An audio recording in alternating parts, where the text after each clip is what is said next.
So we're going to talk about the general adaptation syndrome. And if you look at this, it's 3 stages that we go through. And first I'm going to talk to you about what's happening in each stage. Then we're going to go to the biological level. So on this first stage, the alarm stage, know that that's a stage you're in when you very first encounter that threat or that challenge. Let's just say that the police pull me over for speeding.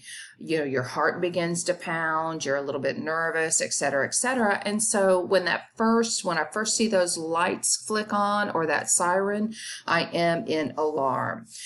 Then when I go into resistance stage, I'm trying to figure out how to handle this. So for instance, if I get pulled over for speeding, I know that I haven't had defensive driving for the last couple of years, so I know that that's an option. So that's going to be in resistance when you're trying to figure out a plan of action, when you're trying to line out how you're going to avoid this stress or handle this stress or solve this stress, then you're in resistance.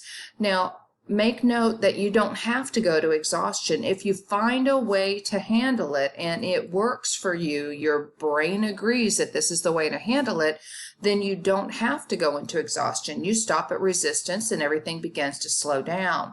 However, if you're in a situation where there is not a solution or you can't find a solution, you end up in exhaustion.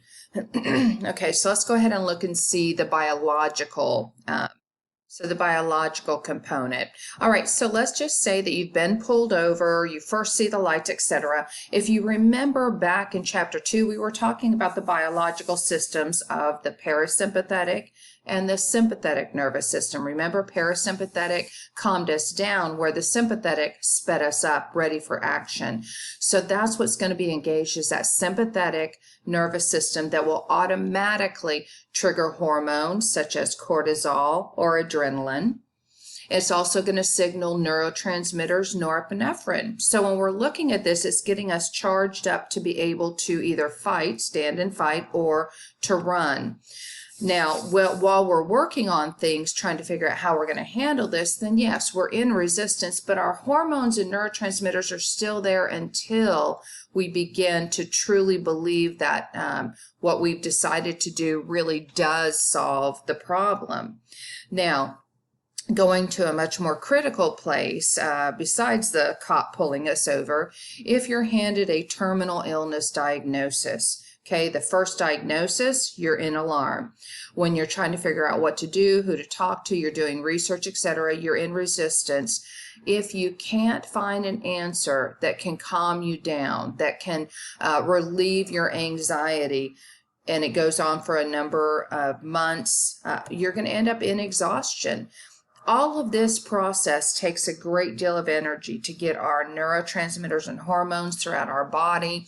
What it does, you know, when it increases everything because we're stressed, it takes a lot of energy.